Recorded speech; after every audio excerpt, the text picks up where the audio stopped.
오늘 제가 이렇게 하나님 말씀 나눌 제목을 여기 보시면 하나님의 계획을 아는 방법. 어떻게 하면 하나님의 계획을 우리가 알 수 있을까요? 우리는 모두 하나님의 뜻 안에서 살기를 원합니다.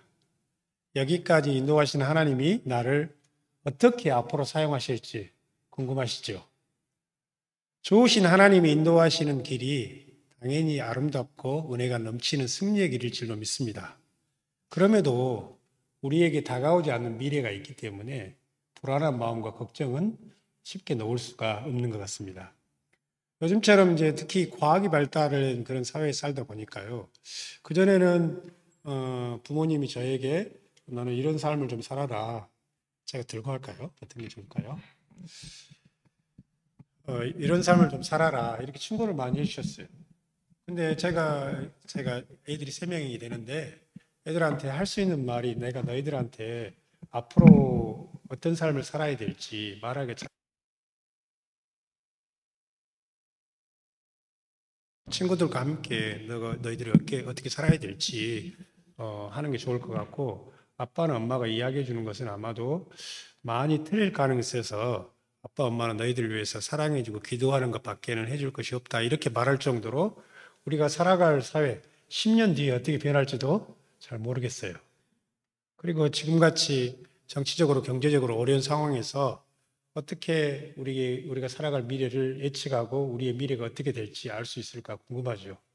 보니까 세상 사람들은 이 어려운 시기에 무당과 점쟁이 같은 예언자들을 찾아가서 듣고 싶어 하더라고요. 심지어는 안타깝게도 유튜브를 보니까 우리 기독교인들도 미래가 궁금하니까 예언자들을 찾아간다. 이렇게 이야기를 들었을 때, 이 말씀을 꼭 나눠야 되겠다. 이런 생각이 들었어요. 하나님의 자녀인 우리는 어떻게 다가올 미래를 알 수 있을까요? 요셉의 삶과 믿음은 우리에게 이 질문에 대한 좋은 답을 제공해 줍니다. 요셉의 삶을 한번 살펴볼게요. 요셉의 어린 시절 이렇게 살펴보면은 가장 눈에 띄는 점은 요셉의 가족은 많은 문제를 가지고 있었어요. 누구 때문에요? 아빠 때문에요. 요셉의 아버지 야곱은 4명의 부인이 있었는데 그 중에서도 라헬이라는 부인을 편애하였고 그녀에게서 얻은 첫 아들 요셉을 다른 자녀들보다 더욱 아끼고 귀하게 여겨주었습니다. 가족 간의 편애는 불화의 원인이 됩니다. 형제들은 요셉을 시기하였고 그에게 한마디도 다정스럽게 대하는 법이 없었습니다. 그런데 어느 날 요셉이 꿈을 꿨죠. 형제들과 함께 농사를 하러 가서 수확을 하고 볕단을 묶었어요. 근데 자기 볕단이 갑자기 위로 솟구치더니 옆에 있었던 형제들이 묶었던 11 볕단이 요셉의 볕단에 절하는 꿈을 꾸었다. 형제들에게 이렇게 큰 소리로 형님들 제 말 좀 들어보세요 하고 이야기를 했으니까 형들의 마음이 편할 리가 없었겠죠.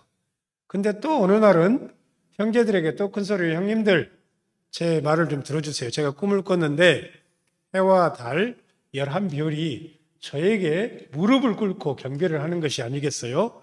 이렇게 말했던 형제들은 진짜 마음이 너무나 모욕감을 느꼈어요. 왜냐하면 아버지와 어머니까지도 요셉에게 무릎을 꿇고 경배를 한다라는 내용일 수 있기 때문에 그렇습니다.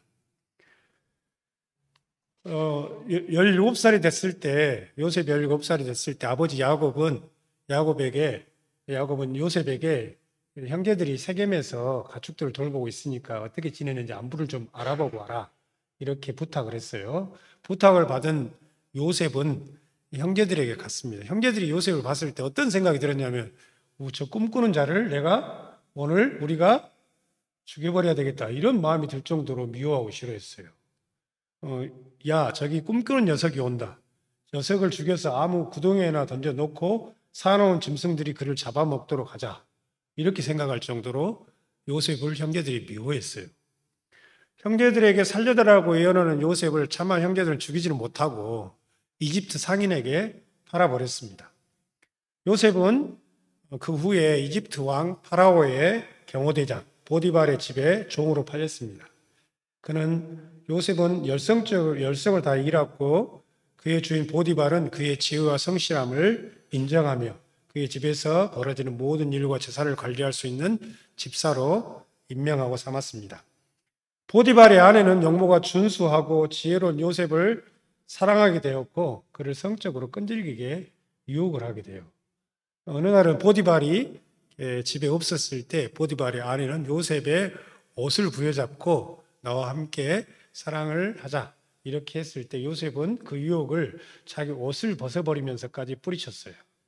근데 보디발의 아내는 이 사건을 오히려 악용해가지고 이 요셉이라는 사람이 나를 겁탈하려고 했다.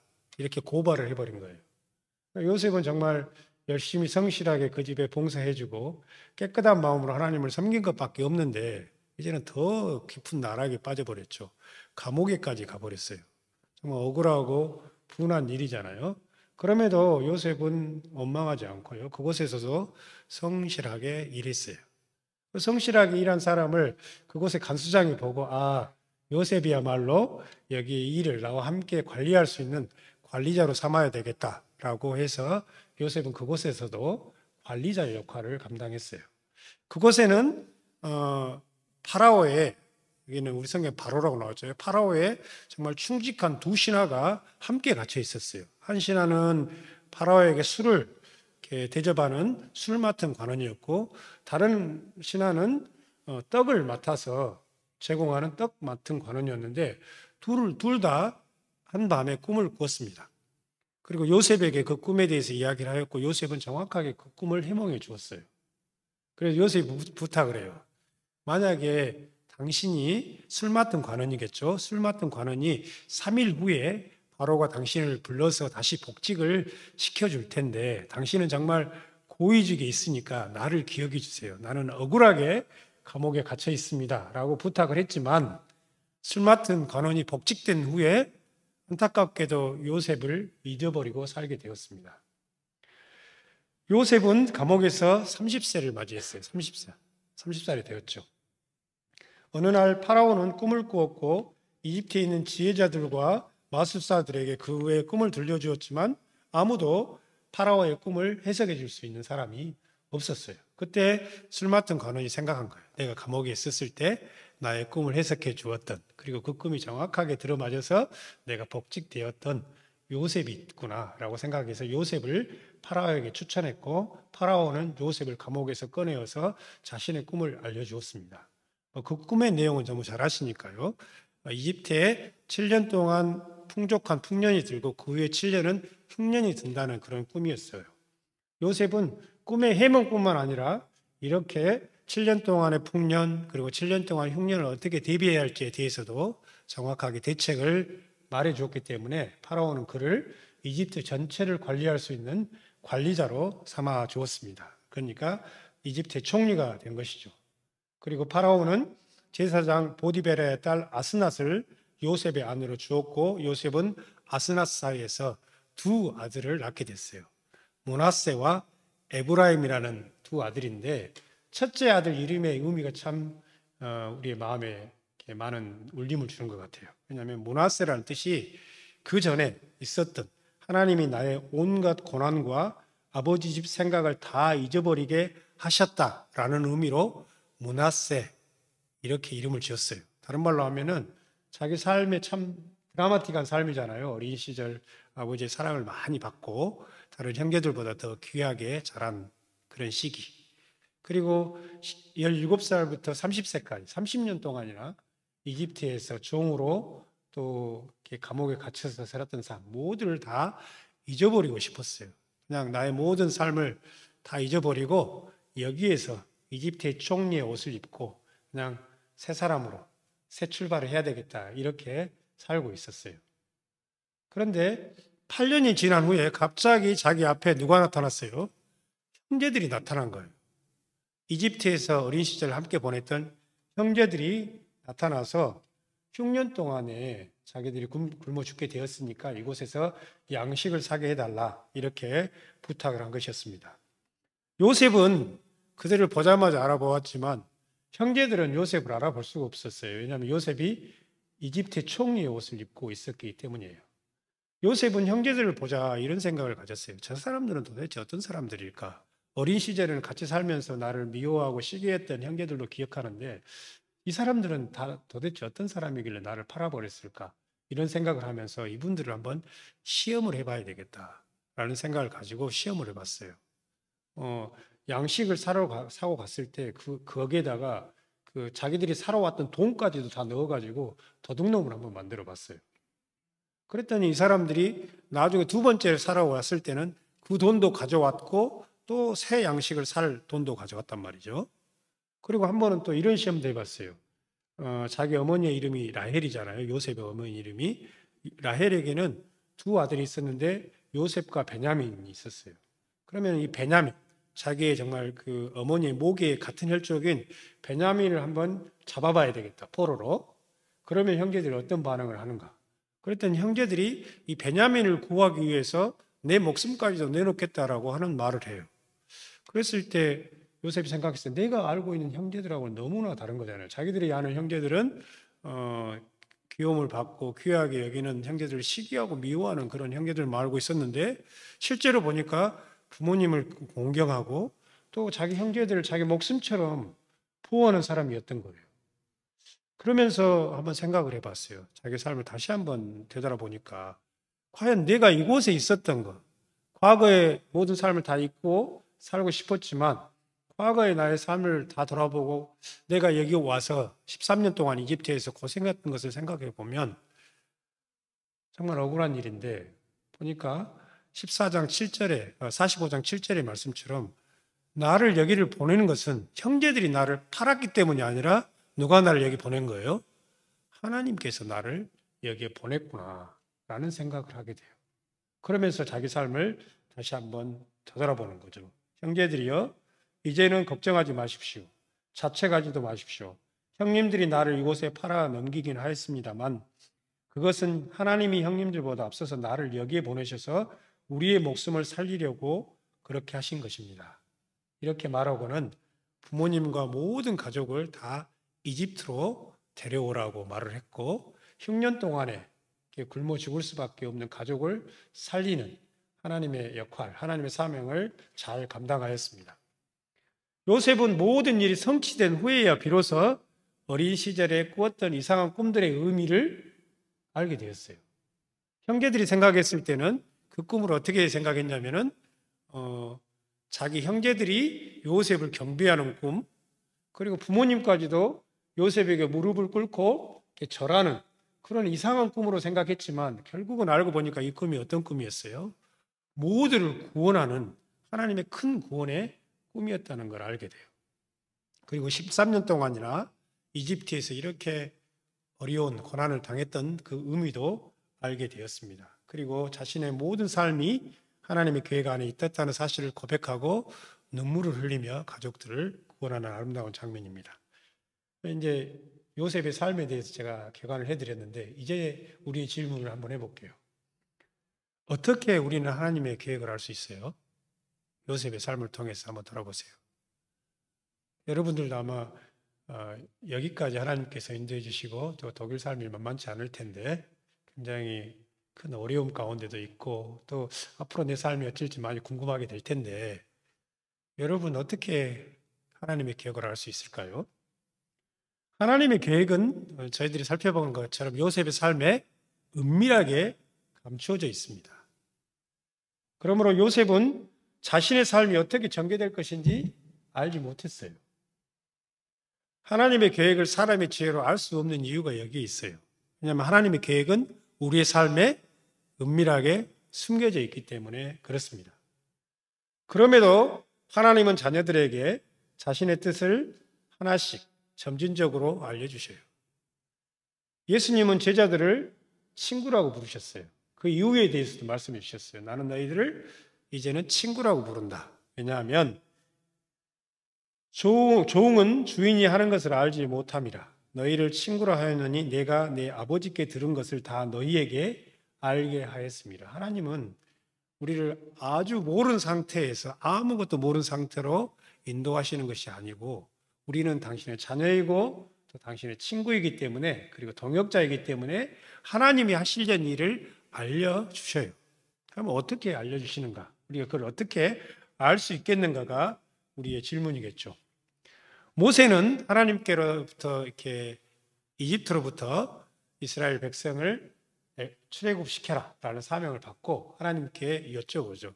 하나님, 당신의 계획을 알려주세요. 당신의 얼굴, 당신의 영광을 볼 수 있도록 구합니다. 이렇게 말씀을 드렸더니 하나님은 그를 큰 바위에 숨기시고 자신의 등을 보여주셨어요. 왜냐하면 하나님의 얼굴을 보고는 살 수 있는 사람이 없기 때문에 그래요. 하나님은 모세를 큰 바위에 숨기시고 당신이 지나가시는 뭘 보여주셨다고요? 그림자와 등을 보여주셨어요. 앞에서 하나님의 얼굴을 보면 어떻게 할 수 있어요? 모세가 죽을 수 있기 때문에 하나님 그를 사랑함으로 큰 바위에 숨기시고 자신의 등을 보여주셨어요. 예수님은 제자들의 발을 씻겨주신 후 그 의미를 알고 싶었던 베드로에게 이렇게 말씀해 주셨어요. 내가 하는 일을 지금은 알지 못하나 나중에는 알게 될 것이다. 이렇게 말씀해 주셨어요. 우리는 처음부터 하나님의 뜻을 명확하게 파악할 수가 없습니다. 하나님의 선하심을 믿고 어렴풋이 보여주신 미래의 모습과 큰 구원을 확신하며 성령님과 우리 삶 곳곳에 숨겨져 있는 은밀한 하나님의 계획을 알아내야 돼요. 아무것도 모르고 하나님의 일을 하는 것은 종들이 하는 일이라고 말씀해 주셨어요. 하나님은 우리의 삶 곳곳에 당신의 계획들을 숨겨놓고 계세요. 이를테면 요셉에게 있어서는 17살 때 뭘 보여주셨어요? 꿈으로 보여주셨어요. 그 꿈의 의미는 정확하게 그때는 알지 못했지만 하나님이 보여주셨어요. 어렴풋하게요. 아, 너는 이런 역할을 하게 될 거야. 이런 삶을 살게 될 거야. 이렇게 보여주셨어요. 그렇기 때문에 우리의 삶 속에서 항상 깨어있으라, 기도하라 이렇게 말씀해 주시는 것은 우리의 삶 가운데는 하나님의 뜻과 계획이 곳곳에 숨겨져 있어요. 여러분의 삶의 과거를 돌아보면서 여러분의 현재의 노력을 돌아보면서 하나님께 세밀하게 아뢰고 기도해야 되는 이유는 그곳 곳곳에가 뭐가 숨겨져 있어요? 하나님의 뜻과 계획이 숨겨져 있어요. 이를테면 이런 거예요. 요셉이 13년 동안이나 이집트에서 종과 또 감옥에 갇히는 죄인의 역할을 감당했죠. 그때 곳곳에 갈 때마다 요셉을 하나님께서 무엇으로 세워주셨어요? 집사로 관리인으로 세워주신 거예요. 처음에는 보디발의 집을 관리하는 관리인으로 세워주셨어요. 그 다음에는 좀 더 큰 감옥에서도 죄인들을 관리하는 관리자로 세워주셨어요. 그리고는 뭘로 세워주신 거예요? 이집트의 총리로 세워주신 거예요. 우리의 삶 곳곳에 하나님은 우리를 자녀로 인정하시고 친구로 인정하시고 동역자로 인정하시기 때문에 여러분도 아마 묵상해 보시면 아실 거예요. 내가 앞으로 어떤 미래를 맞이하게 될 것인지 확실히는 모르지만 하나님께서 모세에게 자신의 등과 그림자를 보여주셨던 것처럼 지나시는 발걸음은 알 수 있을 줄로 믿습니다. 아멘 해보세요. 알 수 있을 줄로 믿습니다. 네, 그렇기 때문에 우리가 항상 말씀 안에서 깨어 있어야 되는 이유는 하나님이 우리와 함께 지금도 일하고 계시기 때문이에요. 그리고 우리는 하나님께서 일하시는 것을 알아낼 수가 있기 때문에 그래요. 나의 어디에서 일하고 계시는지. 그렇기 때문에 우리가 갈 수 없는 것은 무당에게 가거나 예언자에게 가거나 점쟁이에 가는 것은 극악한 죄예요.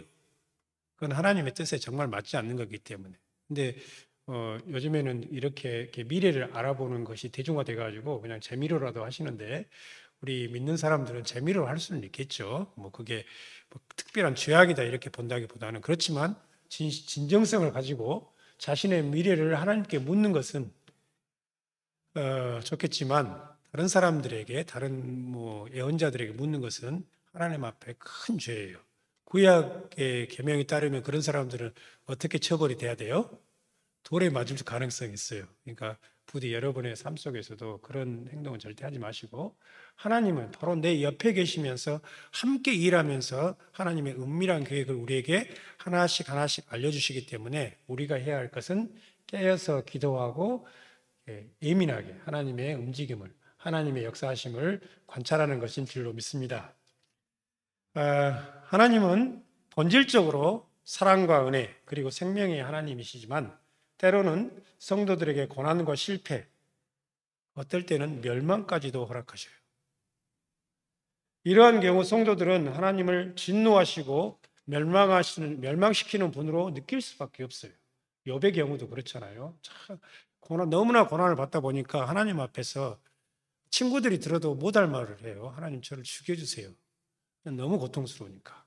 그렇게 말할 정도로 하나님은 진노하시는 하나님, 하나님은 화를 내시는 하나님으로 인식할 수밖에 없을 때도 있어요. 그럼에도 하나님의 손에 자신을 맡기고 자신이 처한 환경에서 성실히 생활하면 하나님은 그의 자녀들을 구원해 주실 줄로 믿습니다. 성도들은 이러한 과정을 통해 배우게 되는 게 있어요.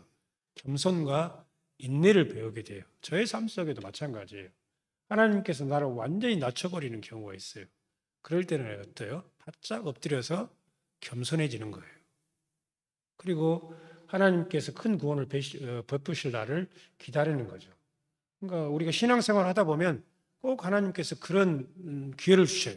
그리고 우리가 감사하게 돼요. 왜냐하면 그 시간이 없었으면 내가 배울 수 있는 겸손과 인내를 놓치게 되기 때문에요.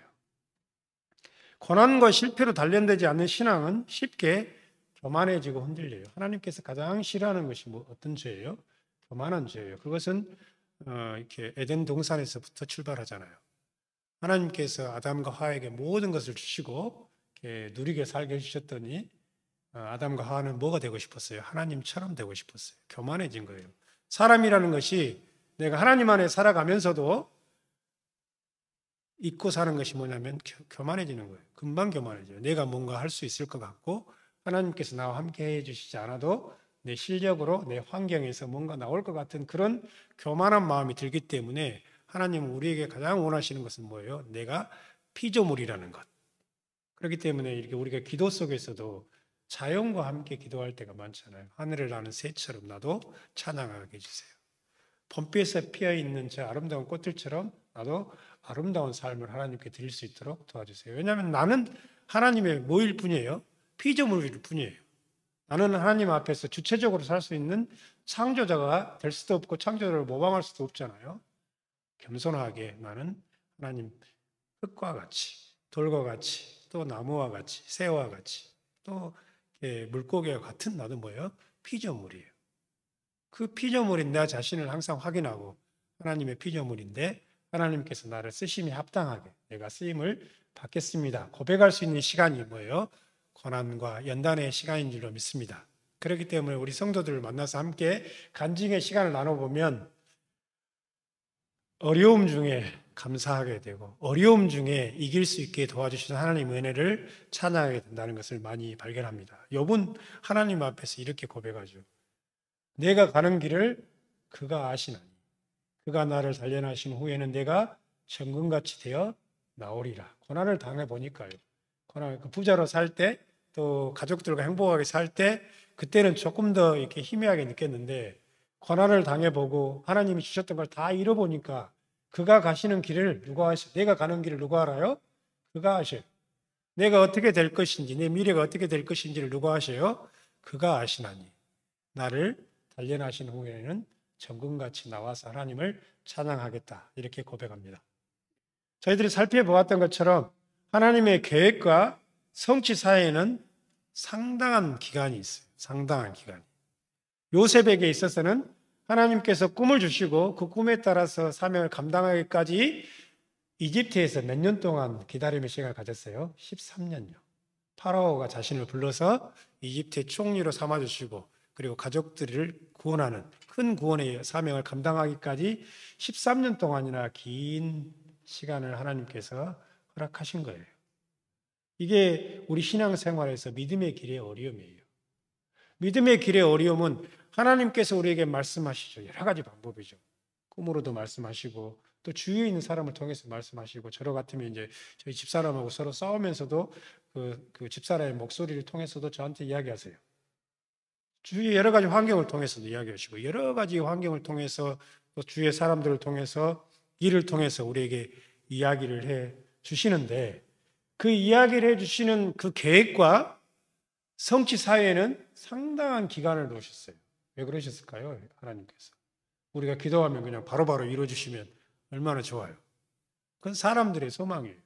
구약 성경에 보면은 이스라엘 백성들이 우상을 만들고 섬겼던 사건이 참 많이 기록되어 있어요. 그것 때문에 하나님께서 많은 고난을 이스라엘 백성에게 허락하신 것도 사실이고 결국은 원인은 그거예요. 이스라엘 백성들이 원하는 것은 지금 당장 내가 원하는 것을 주세요라는 거예요. 그게 우상을 만들게 되는 근본적인 원인이에요. 왜 우리가 우상을 섬길까요? 지금 당장이에요. 나에게 필요한 것을 하나님 주세요. 그리고 만약에 그 기다림의 시간을 참지 못한다면 누구에 가는 거예요? 우상에 가는 거예요.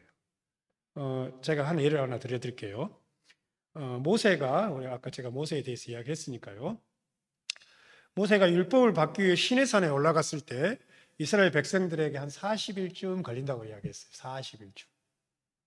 근데 40일이 지나도 모세가 하나님과 대화하고 하나님의 율법을 받느라고 내려오지 않았어요. 상당 기간이 지났어요. 그러니까는 이제 인내심이 바닥이 난 이스라엘 백성들이 제사장 아론을 겁박해가지고 뭘 만들어요? 금송아지를 만들어요. 금송아지는 팔레스타인 지역에 있는 바알신이잖아요. 그 바알신을 만들어서 뭐라고 하냐면 우리를 지금 인도하라고 말해요.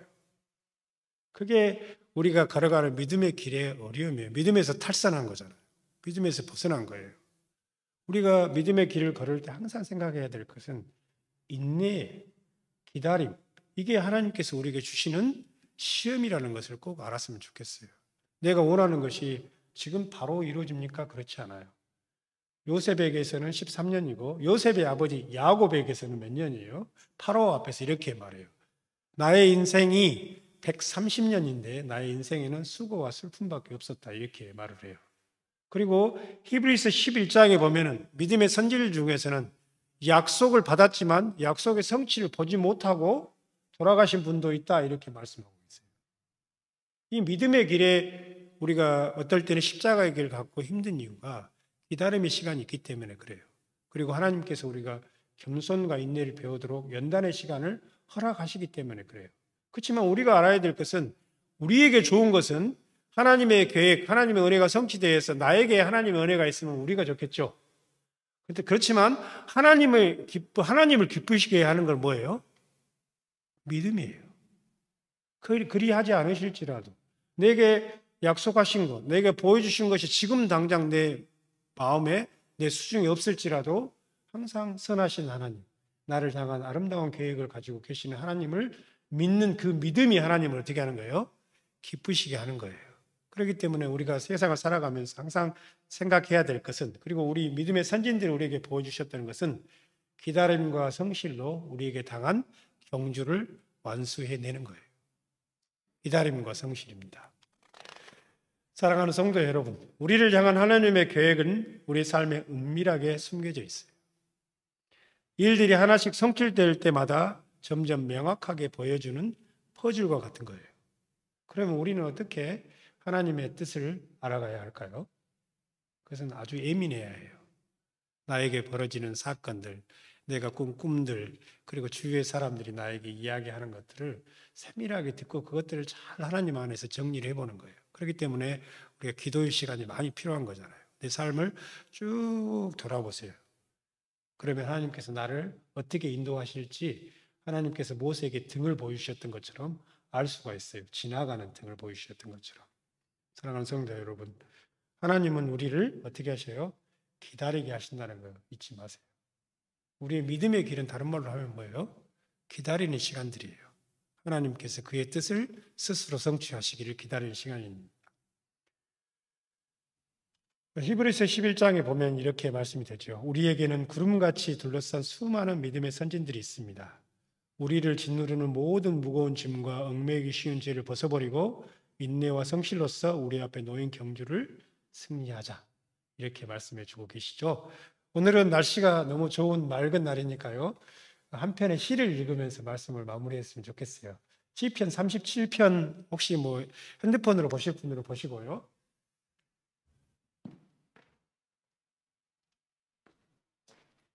시편 37편 1절부터 7절 말씀을 같이 한번 읽어볼게요. 시편 37편 1절부터 7절 말씀입니다. 오늘 아름다운 날씨 또 이렇게 아름다운 찬양 예배 가운데서 이 시가 여러분의 마음에 울림이 있기를 바랍니다. 같이 한 목소리 읽겠습니다. 악을 행하는 자들 때문에 불평하지 말며 불의를 행하는 자들을 시기하지 말지어다. 그들은 풀과 같이 속히 배임을 당할 것이며 푸른 채소같이 쇠잔할 것이미로다. 여호와를 의뢰하고 선을 행하라.